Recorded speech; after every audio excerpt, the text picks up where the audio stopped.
En esta segunda ponencia o enseñanza vamos a considerar los dos primeros propósitos del matrimonio: unidad y procreación.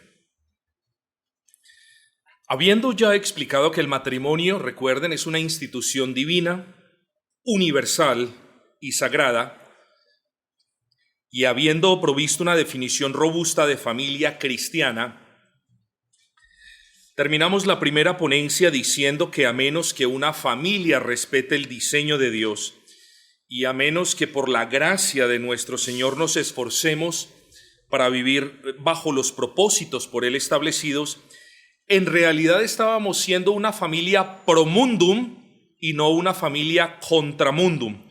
Pro mundum, entiéndase, a favor de el mundo. Con todo esto en mente, propongámonos ahora a expandir un poco. Ustedes saben, mis amados hermanos, por cuestiones del tiempo no podemos expandir cada uno de estos asuntos tanto como quisiéramos. Por cuestiones de tiempo, vamos a expandir un poco los dos primeros propósitos. Y la metodología a partir de este punto es muy predecible para que ustedes también se encarrilen de una manera tranquila y metódica. Mencionaremos los propósitos contenidos en el diseño de Dios para la familia, los sustentaremos bíblicamente y haremos comentarios entrelazados. No quiero, hermanos, si bien quiero que esto obedezca a un patrón que ustedes tengan claro, no quiero que esto sea algo pues que nos encamine y no nos deje pensar mientras vamos exponiendo estos asuntos. La pregunta entonces es: ¿qué es el matrimonio cristiano? Quiero que lo volvamos a repasar. El matrimonio cristiano se debe definir en términos de 6 puntos que ya establecimos. En términos de una unión pactual. El matrimonio cristiano no es, venga, como decimos en nuestra patria, venga, rejuntémonos y... Entonces, el matrimonio se debe definir en términos de una unión pactual, se debe definir en términos de una correcta sexualidad, es decir, el matrimonio cristiano, el matrimonio tal y como Dios lo instituyó, solamente se puede dar entre un varón y una mujer. En tercer lugar, se debe dar siempre en términos de una exclusividad, es decir, sin la interferencia de ningún tercero.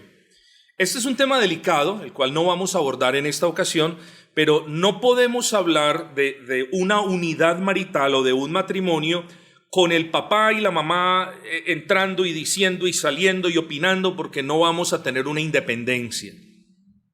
También tenemos que definir el matrimonio en términos de una homogeneidad espiritual. Es decir, el matrimonio cristiano solamente puede tener sentido cuando las dos personas obedecen o cuando las dos personas no se unen en yugo desigual. Es decir, homogeneidad espiritual significa los dos son creyentes.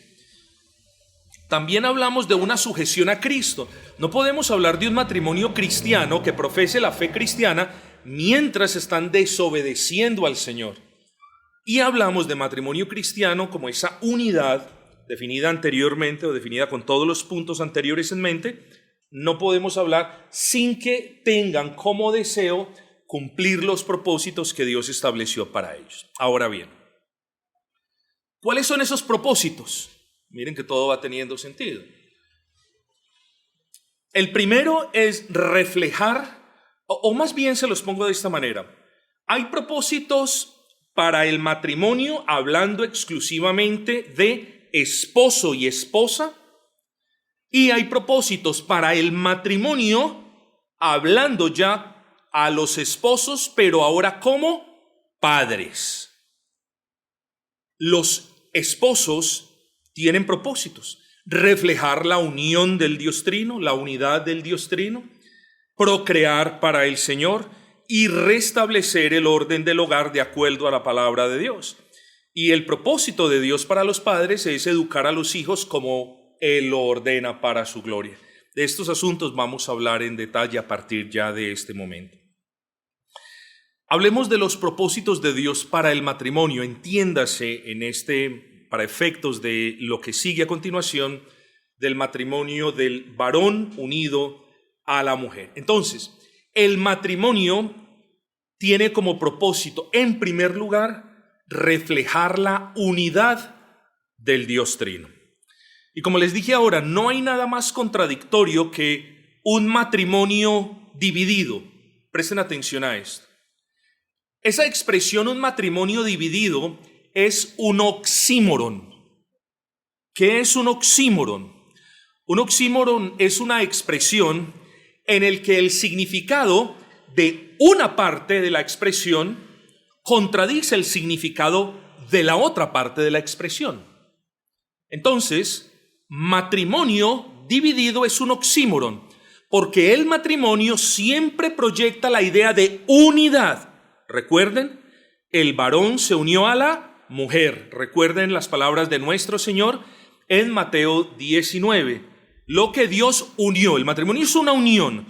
Luego hablar de un matrimonio desunido es hablar de un oxímoron, porque matrimonio proyecta la idea de unidad y desunido pues proyecta la idea de desunidad. No tiene sentido eso de matrimonio desunido. Génesis 2:24 define el matrimonio en términos de una unión. Eso ya lo vimos. Por tanto, dejará el hombre a su padre y a su madre, estricta exclusividad, y se unirá a su mujer, y serán una sola carne. Y el Señor lo confirma, ustedes ya lo saben, en Mateo 19, lo que Dios unió.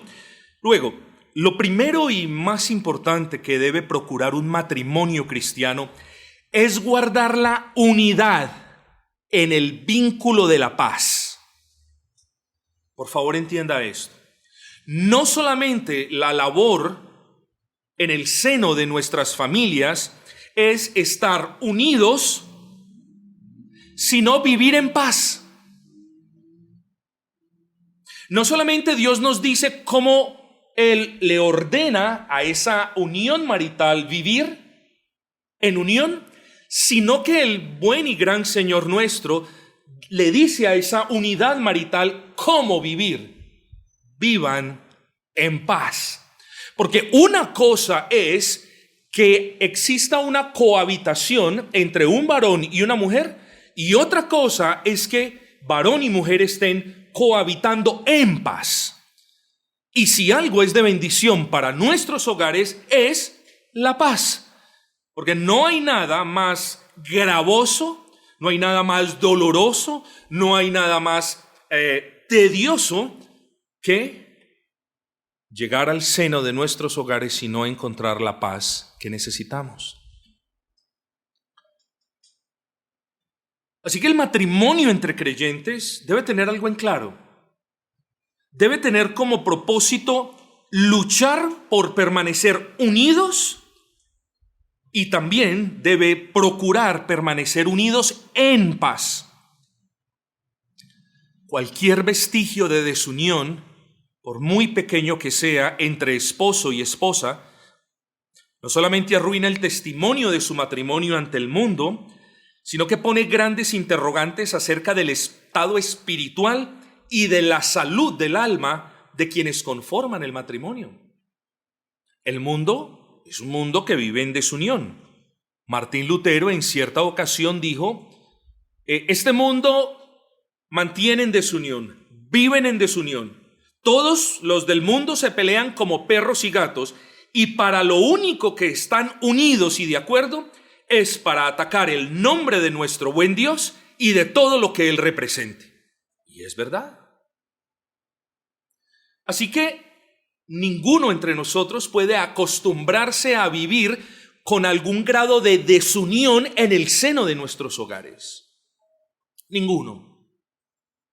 Porque no estaríamos cumpliendo el propósito que Dios estableció. Estaríamos violando, de hecho, la esencia del pacto marital, que es la unidad de dos personas, de una manera tal, dice la Escritura, que los dos son una sola carne. Recordemos que los miembros de la Trinidad,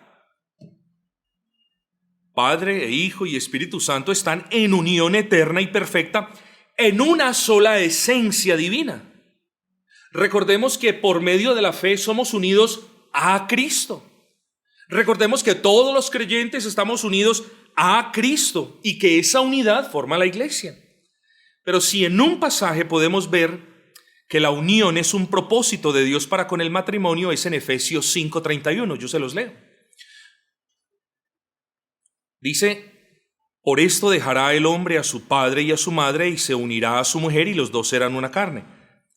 32. Grande es este misterio, mas yo digo esto respecto de Cristo y de la iglesia. Ahora, ¿qué querrá decir la expresión y los dos serán una sola carne? Bueno, vamos a comenzar aprendiendo qué no quiere decir. Evidentemente no está haciendo referencia de manera literal a que solamente va a haber una sola carne. Lo que esto nos enseña es que la unión espiritual entre un varón, entre un hombre y una mujer en el matrimonio debe ser tal que es como si solo existiera una persona en vez de dos. Por eso se dice, mis amados, que el matrimonio es una unidad y no una dualidad. Tenemos siempre que pensar en términos de un ente, de un cuerpo cuando hablamos del matrimonio.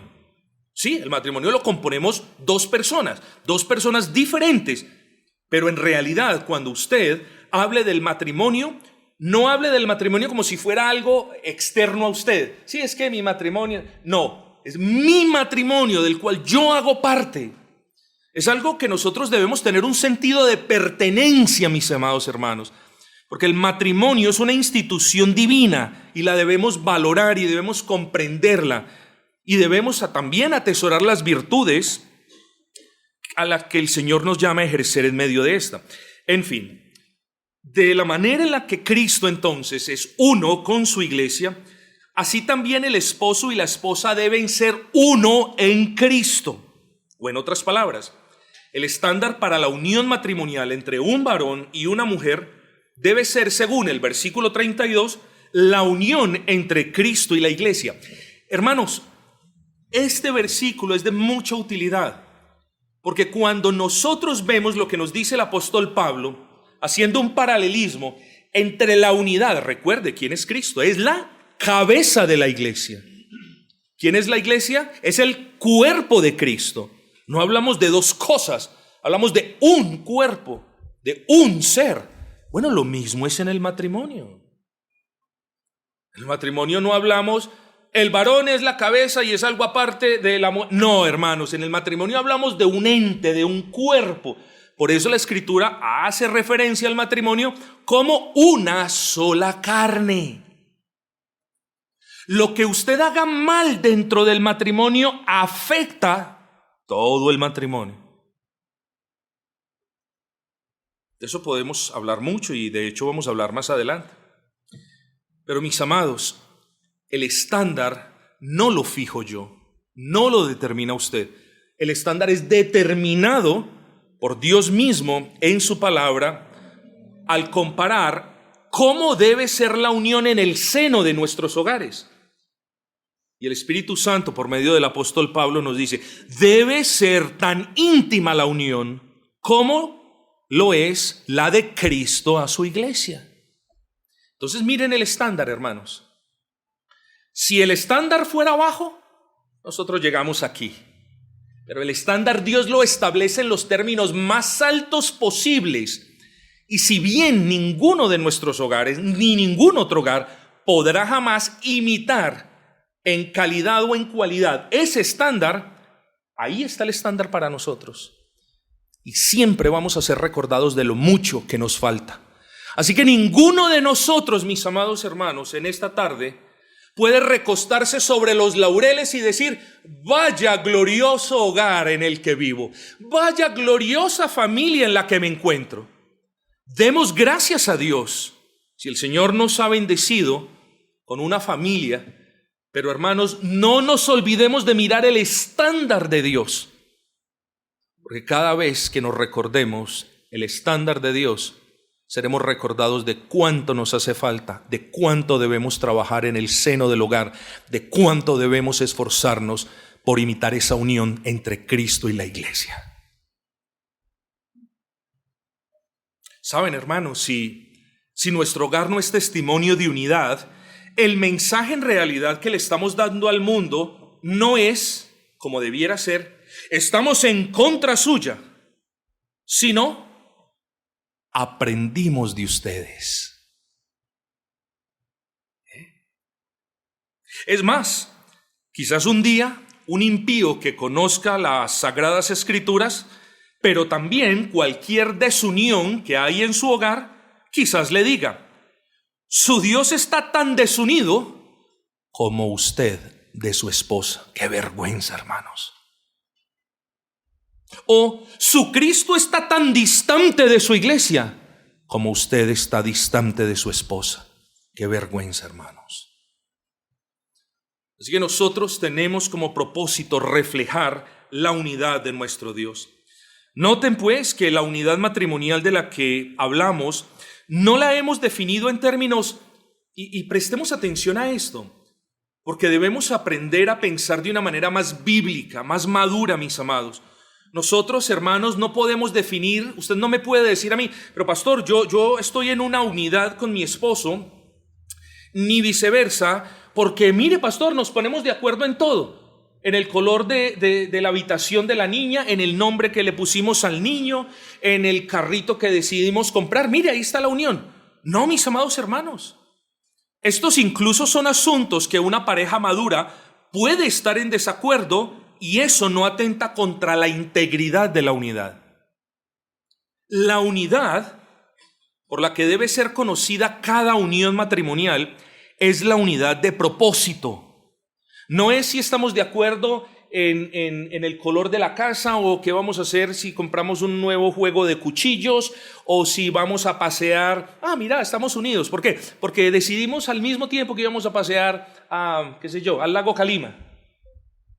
No, hermanos, la verdadera unidad del hogar cristiano se reconoce por la unidad de propósito en el hogar. Es decir, cuando la esposa y el esposo tienen el mismo deseo de obedecer al Señor y la misma disposición para servirle. Eso es unidad.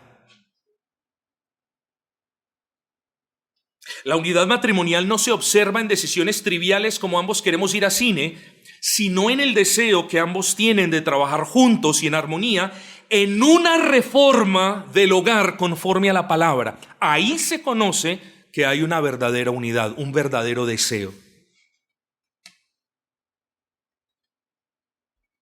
La unidad es uno de los propósitos más grandes de cada matrimonio cristiano y cada matrimonio debe procurar con diligencia estar unidos de manera tal que no siendo perfectos, porque ninguno de nosotros lo es, sí puedan testificar que son una sola carne, que ambos sirven al mismo Rey, que ambos desean crecer y fortalecerse en el Espíritu y que tanto el uno como el otro tienen el mismo propósito, glorificar al Señor. Ahí se conoce un hogar unido, mis hermanos.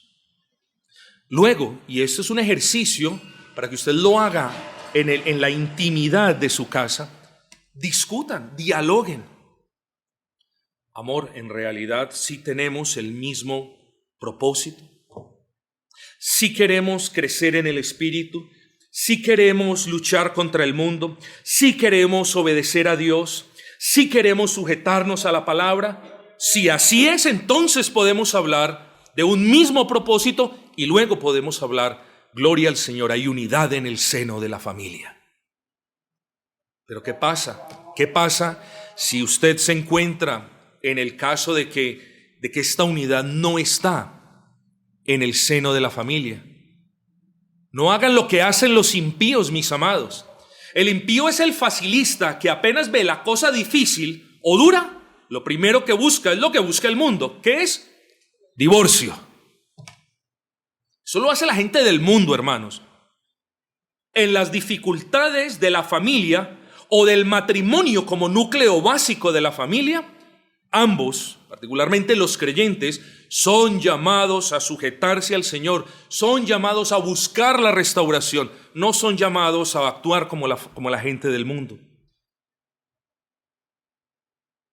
Ahora, hablando de la unidad, cuando usted piense, ¿yo por qué estoy casado con la persona que está a mi lado? Además de dar gracias al Señor, además de recordar que debe cultivar ese amor en toda piedad y en todo respeto, y como lo vamos a ver, conforme a los designios o al diseño de Dios, por favor no se le olvide algo. Hay peligros internos como externos que quieren arruinar esa unidad. No solamente es una mujer allí que quiere arruinar, no solamente es una persona allí que quiere arruinar, no solamente ese tipo de cosas. Eso se ve mucho en los matrimonios del mundo, donde los terceros quieren arruinar la unión que Dios ha establecido en nosotros. Pero nosotros, hermanos, si hemos de luchar contra el mundo o contra mundo, tenemos que ser humildes y reconocer que hay factores internos y externos que van a querer acabar con la unidad, es decir, que van a querer disolver o partir la unión matrimonial. Porque no hay victoria más grande de Satanás, escúchese bien, no hay victoria más grande de Satanás que desunir lo que Dios ha unido. Lo más grande. Porque en el momento que Satanás disuelva o divida lo que Dios ha unido, de ahí para adelante todo eso explica el estado de la sociedad en la que vivimos, mis amados hermanos. Todo parte del seno del hogar. Si en el seno del hogar no hay unidad, escúchese bien, y entendiendo que el hogar es el núcleo de la sociedad, luego como consecuencia no podemos pensar en unidad o en paz en la sociedad. Así que nosotros, hermanos, nosotros no podemos responder por los demás. Nosotros no podemos responder por los hogares, incluso que amamos, que queremos, que no son creyentes, no. Pero es en nosotros donde se inicia la lucha contra mundo, y entiéndase bien que una de las cosas que Satanás usa es diluir o dividir esa unión. Ahora, no podemos mencionar todas las filosofías que destruyen esa unión que Dios ha establecido. No tenemos tiempo para hacerlo. Solo quiero hablar de una muy popular por estos días y que divide el matrimonio de la misma manera como el cuchillo caliente divide la mantequilla. ¿A qué hago referencia? Al individualismo. Eso. El individualismo es el cáncer que consume la unión matrimonial.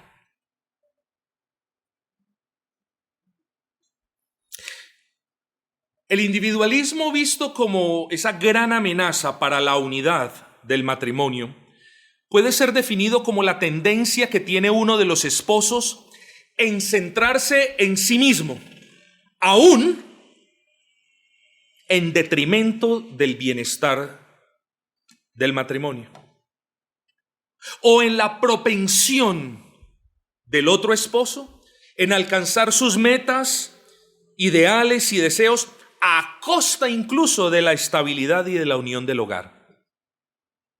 El individualismo se configura cuando la esposa, por ejemplo, procura alcanzar sus metas, aun si para aquello le toca descuidar a los hijos o desatender a su esposo. Eso es individualismo. O cuando el esposo, en ese mismo orden de ideas, está obsesionado por progresar en su trabajo, aun si para aquello le toca ausentarse de la casa y no educar a los hijos en los asuntos del Señor o descuidar a su esposa. Mis amados hermanos, ambos casos no son descuidos menores de los esposos. Ambos casos nos muestran el carácter individualista que destruye hogares. Porque el hogar no se configuró en primer lugar para que cada uno busque lo suyo. Los matrimonios han sido configurados, digámoslo así, el matrimonio existe para que los dos busquen el beneficio del otro. Escuche esta definición de amor. Ama realmente de todo corazón la persona que está sentada a su lado. Si es su esposa, claro está. ¿Qué es amor?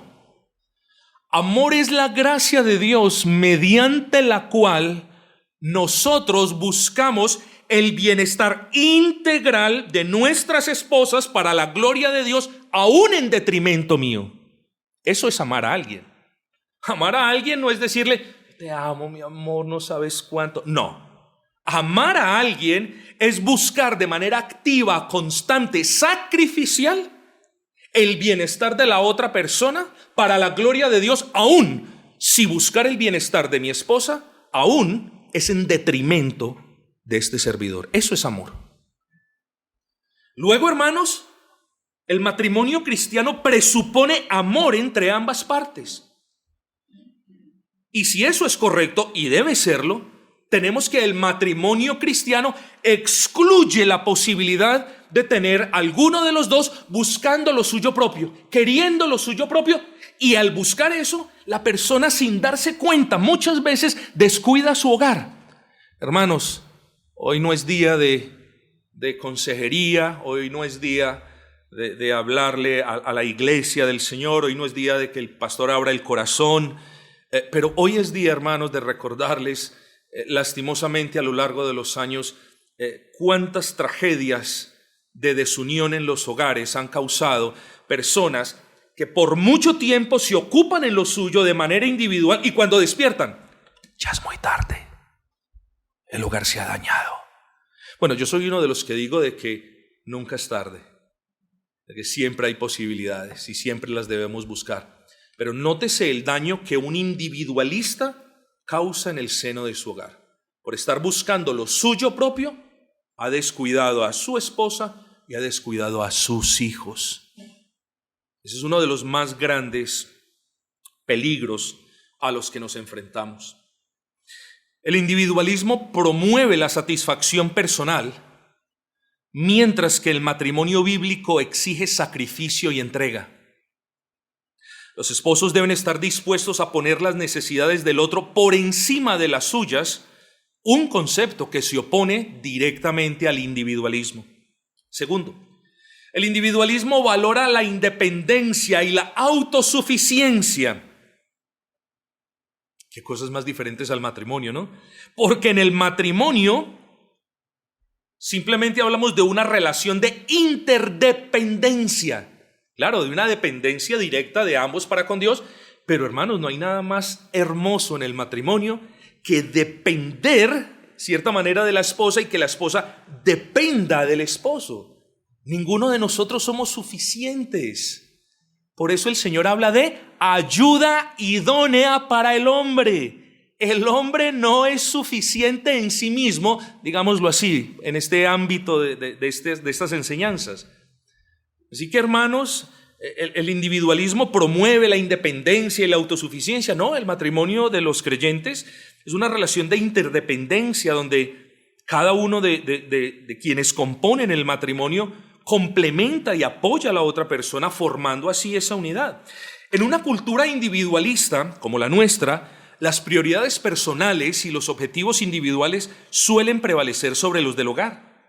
Sin embargo, en un matrimonio bíblico, la relación matrimonial y el bienestar del cónyuge son prioridades que guían las decisiones y acciones de ambos esposos.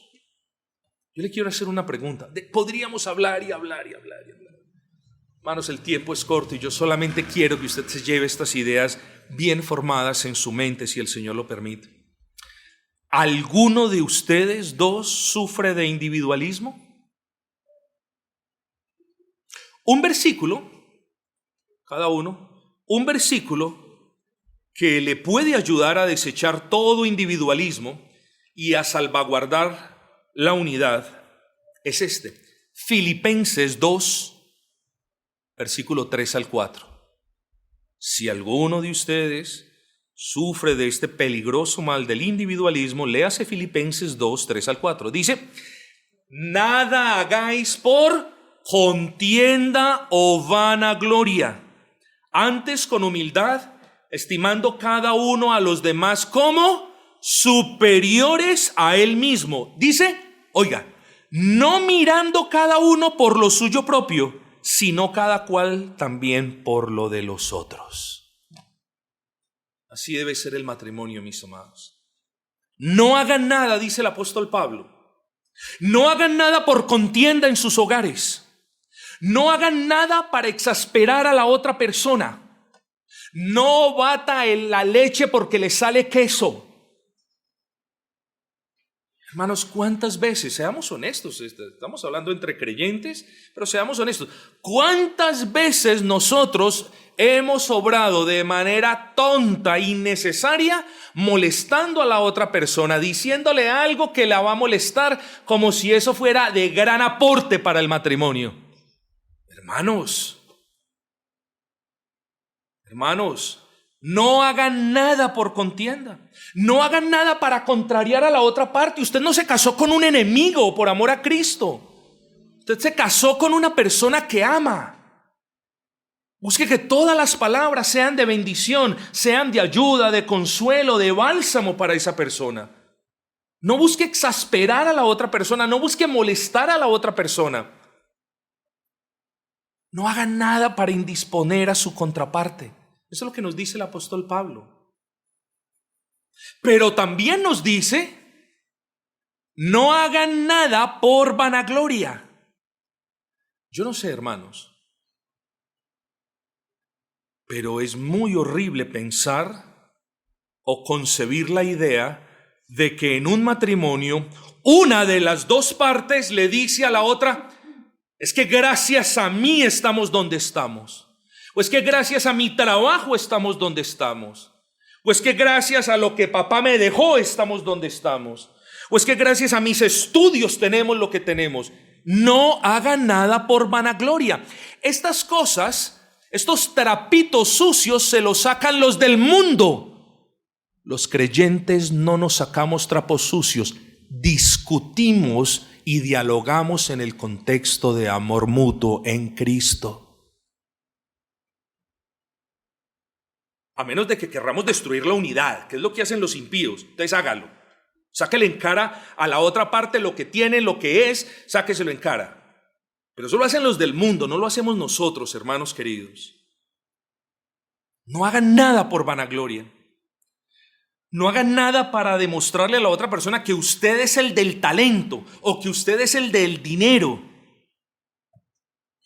Dicen, háganlo todo no mirando, no buscando ninguno de ustedes lo suyo. Háganlo todo. ¿Qué dice el apóstol, hermanos? Ni siquiera tiene necesidad de que se los explique. El apóstol dice, háganlo todo buscando el beneficio de los otros. Hermanos queridos, quiere el Señor concedernos la bendición de poder comprender estas verdades básicas, elementales y fundamentales, porque si no las comprendemos, hermanos, vamos a seguir, como decíamos en la ponencia anterior, vamos a seguir criticando al mundo, escandalizándonos por las cosas del mundo, mientras nosotros vivimos como la gente del mundo. Aprendamos, hermanos, en toda humildad, a vivir como el Señor lo muestra en su palabra. Hagan todo en el matrimonio sin buscar crédito, sin que se forme la cultura, esta es mi casa, o este es el carro que yo conseguí, o esto es lo que yo he conseguido con mi trabajo y eso otro es lo suyo. Hombre, estamos en un matrimonio por amor al Señor. En el matrimonio ambos deben procurar velar por el bienestar y los intereses del otro, tal y como nos lo dice el texto. Porque ¿cuál es el matrimonio o el mensaje que su matrimonio le envía al mundo? El de unidad, como aquella que existe entre el Padre, que es uno con el Hijo, o el de desunión, como aquellos que están allí afuera. ¿Está alguno de ustedes, esposos, buscando lo suyo propio porque tiene su propia agenda? Gravísimo. Filipenses 2:4, se lo repito, no mirando cada uno por lo suyo propio. Hagamos cuentas justas, mis amados. ¿En qué aspectos debe mejorar con el fin de fortalecer la unidad en el seno de su familia? ¿En qué aspectos estamos fallando, mis hermanos? ¿De qué cosas debemos arrepentirnos? ¿Qué cosas y proyectos personales debemos dejar de lado? Literal, debemos sacrificar, porque nuestra obligación es volver a cuidar a mi esposa y a mis hijos como Dios lo ordena. Vamos a hablar más adelante, porque hay un problema cuando las familias cristianas se rehúsan a tener hijos, y hay otro problema igual de grande cuando los tienen, pero se los dan a las abuelitas y a las guarderías para que los cuiden. ¿A qué sueños usted debe renunciar para conformarse al diseño de Dios? El verdadero cristianismo es una religión de sacrificio, de esmero, de esfuerzo por amor al Padre, pero también por amor al prójimo, mis amados hermanos, y cuanto más a nuestras esposas, en el caso de los esposos y viceversa. Quiera el Señor entonces ayudarnos y socorrer nuestros hogares, pues en desunión jamás podremos vencer al mundo. ¿O no han escuchado ustedes la frase divide y vencerás? Divide y vencerás. De hecho, ahora que miro al hermano, esa es una aproximación, un paradigma de programación. Cuando a uno le entregan un problema para que lo codifique o lo solucione por medio de un programa, cuando el problema en ocasiones es muy grande o tiene diversos desafíos, entonces la aproximación es divide y vencerás, o programa por módulos. En fin, no soy programador, pero el punto es divide y vencerás. ¿Saben, hermanos? Eso es lo que quiere Satanás, dividir el vínculo del matrimonio para vencer sobre el matrimonio, y una vez que haya vencido sobre el matrimonio, ya tiene la victoria sobre la sociedad garantizada.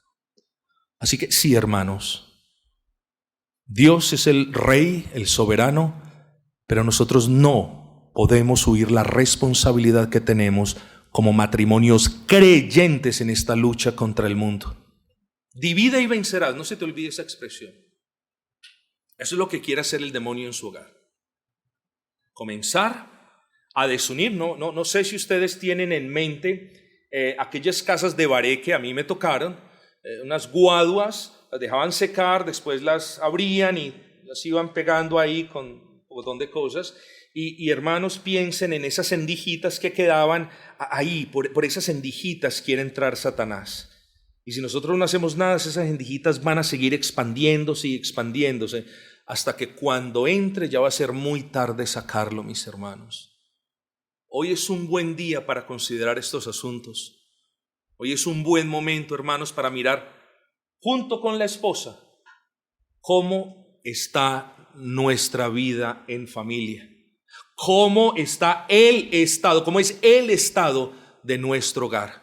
Pasémosle revista hoy a nuestro hogar. En ocasiones las goteras vienen de manera inesperada.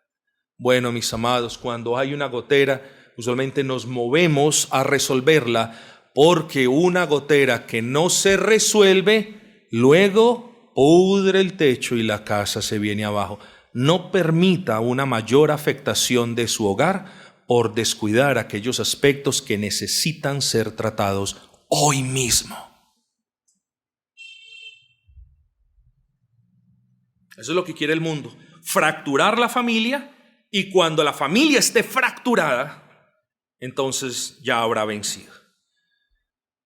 Si hemos cedido terreno al mundo, consideremos este propósito y pidamos de Dios la gracia para recuperar la unidad que hemos descuidado.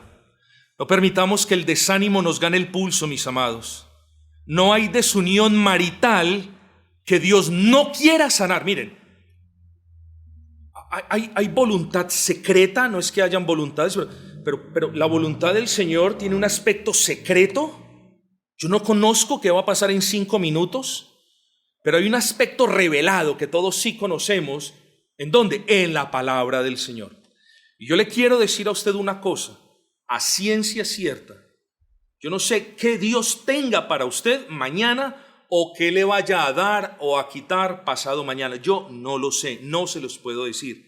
Lo que yo sí sé es que si entre ustedes hoy existe una desunión, una grieta de desunión, lo que yo sí sé es que Dios quiere salvar ese matrimonio. Eso sí sé yo hoy.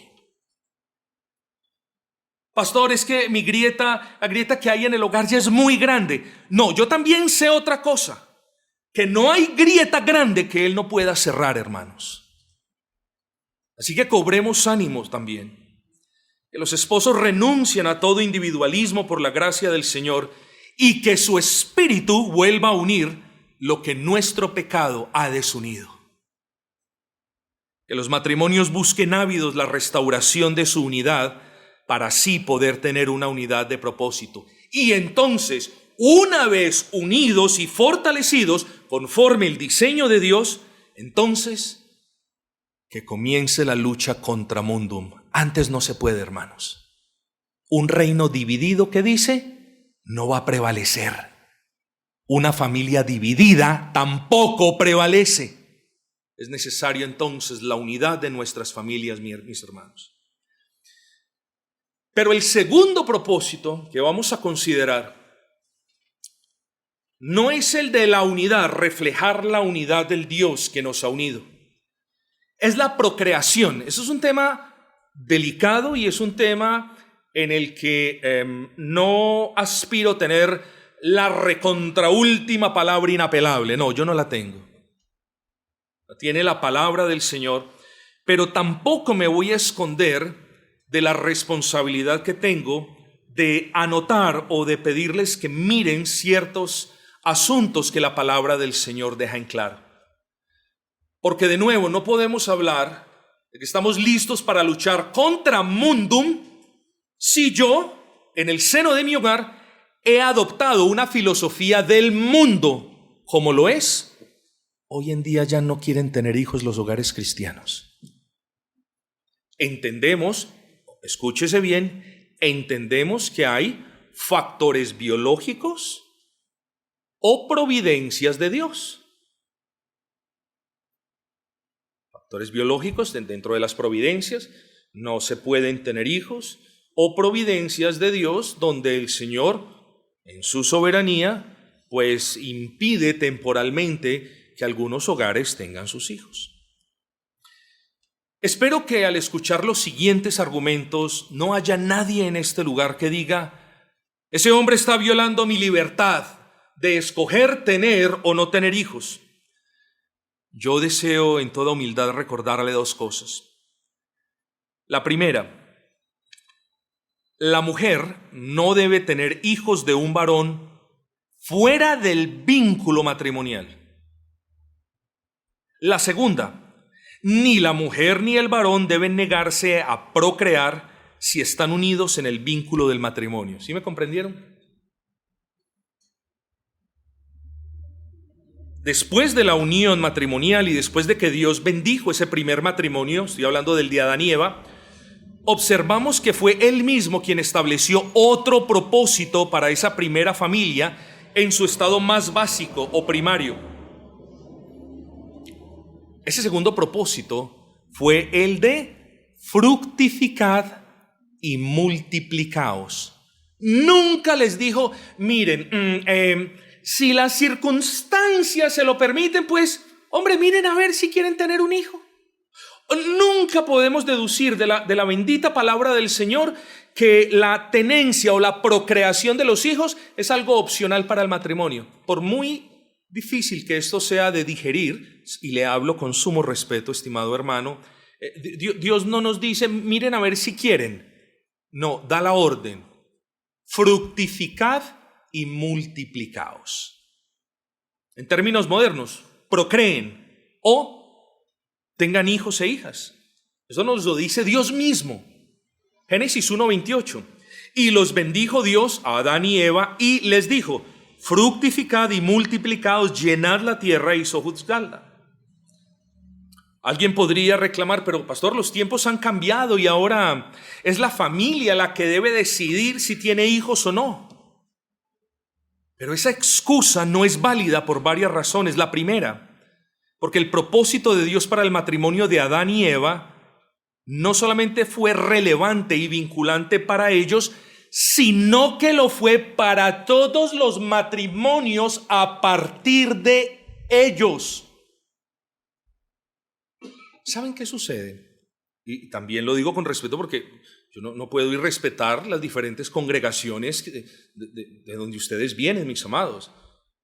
Pero no sé si vuestros pastores están de acuerdo con este servidor, pero yo enfatizo muy a menudo que vivimos en un cristianismo contemporáneo y débil que trata de matizar las realidades bíblicas y de acomodarlas a la iglesia para que la iglesia no se vea tan ofendida. Hermanos, es que la verdad divide y la verdad ofende. Y estamos hablando hoy de una verdad. Dios le dijo a Adán y Eva: fructifiquen, multiplíquense. Hermanos, ¿y cómo nos habremos apartado ya del modelo divino? Que hoy los matrimonios ya no tienen hijos. ¿Por qué? No queremos tener hijos. No, hermanos, es una excusa. Es válida para todos los matrimonios. Segundo, porque salvo excepciones de índole biológico, la procreación es la consecuencia de la unión sexual entre esposos. Y tercero, porque es parte esencial del plan de redención. De otro lado, alguien podrá decir, lo que determina si tendremos hijos o no serán nuestras circunstancias económicas o anímicas. Pero mis amados, esta excusa tampoco es válida por varias razones. Noten ustedes que el Señor no solamente le dice a Adán y a Eva que se fructifiquen y que se multipliquen.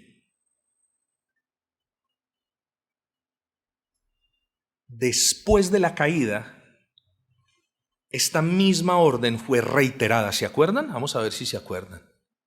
En el diluvio, el Señor reitera y dice: fructifiquen y multiplíquense. Es decir, la procreación es un propósito de Dios para con las familias.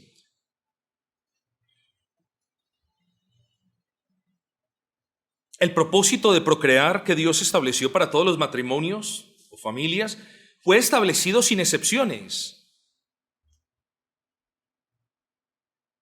Y hermanos, la obediencia a Dios, en tercer lugar, nunca ha dependido de las circunstancias.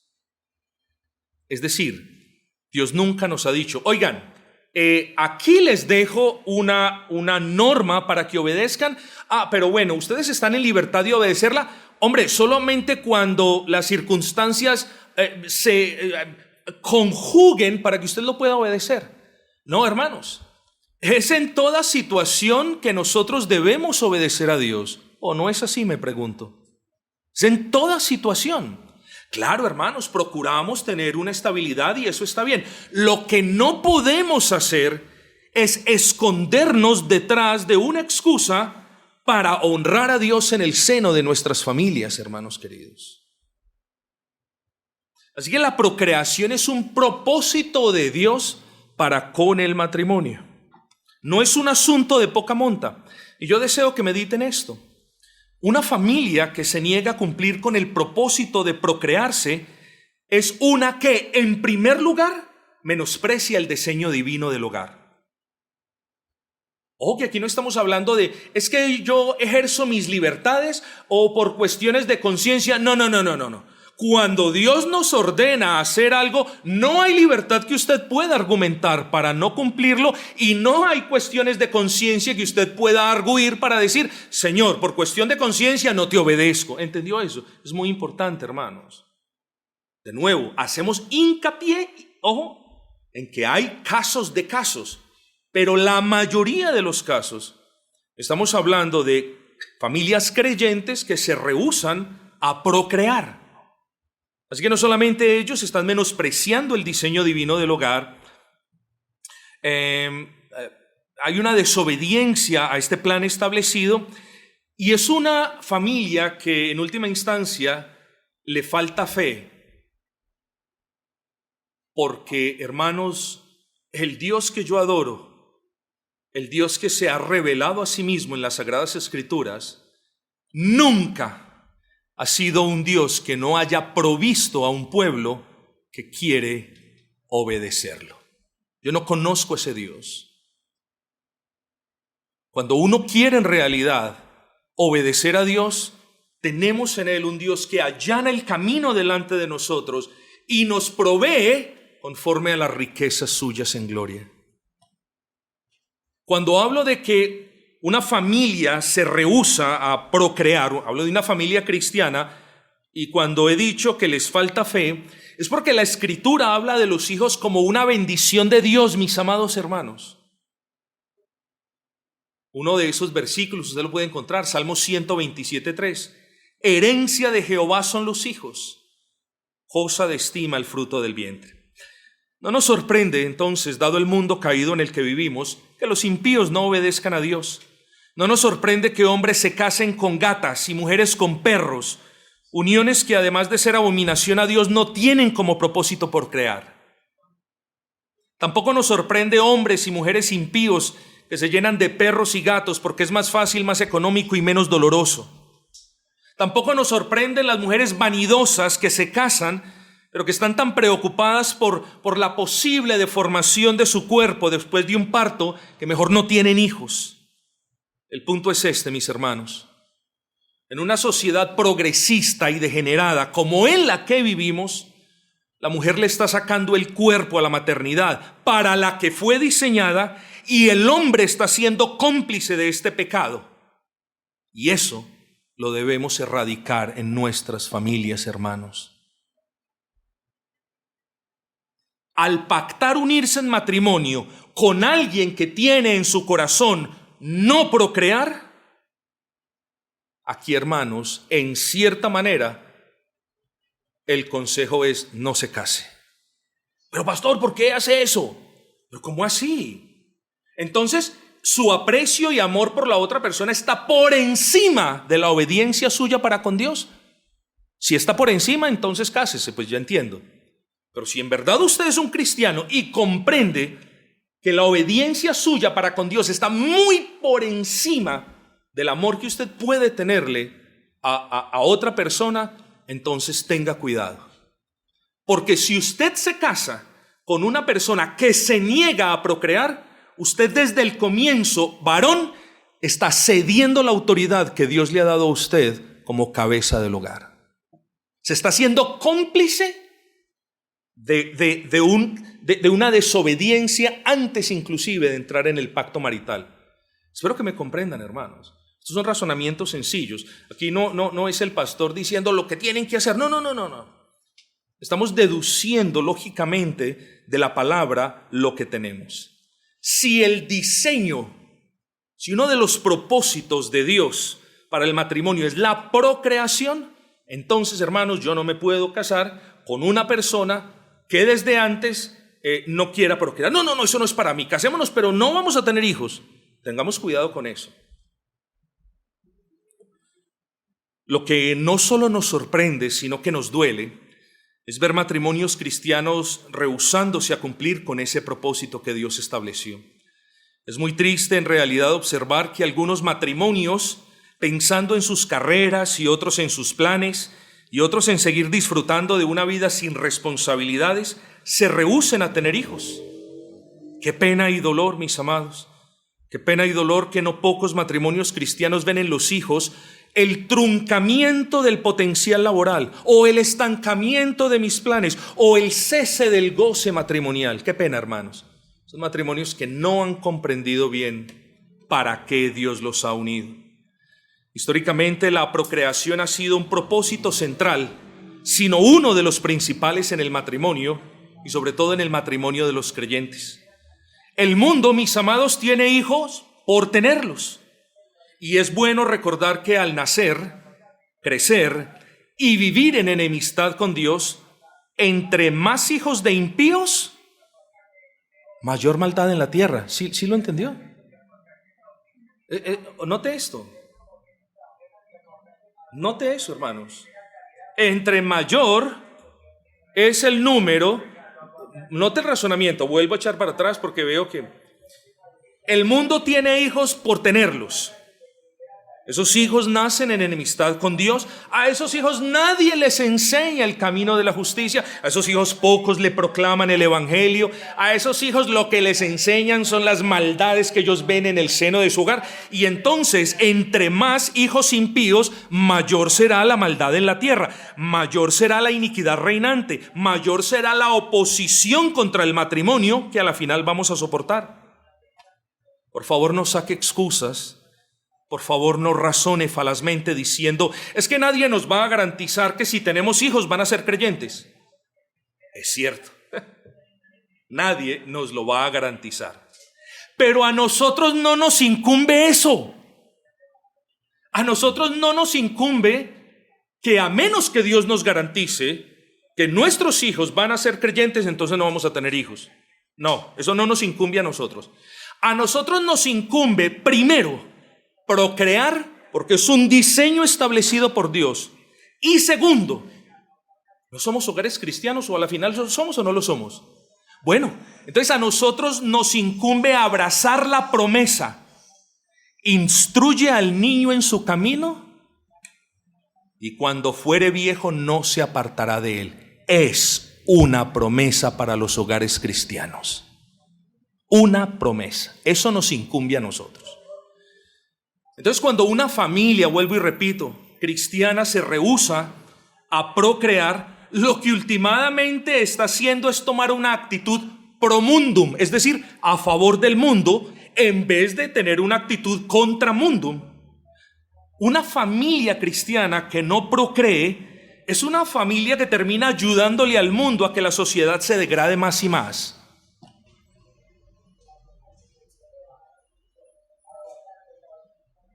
Por cierto, a menudo los esposos creyentes se rehúsan a procrear y no piensan con detenimiento que el día de sus muertes será un poco agridulce. Dulce porque verán al Señor, pero agrio porque no dejaron descendencia que ocupe su lugar entre las filas de quienes batallan contra mundo. Pero hoy en día al cristianismo moderno se le olvidó eso. ¿Por qué? Porque se lo consume un espíritu individualista. Al cristiano de hoy en día ya no le importa dejar descendencia para la gloria de Dios. Al cristiano de hoy en día le importa su comodidad, su tranquilidad, su paz, el disfrute de las cosas, pero los planes del reino de Dios y de la extensión de ese reino aquí en la tierra, para el cristiano no valen mucha cosa. Para quienes sí será un día muy feliz es para el mundo.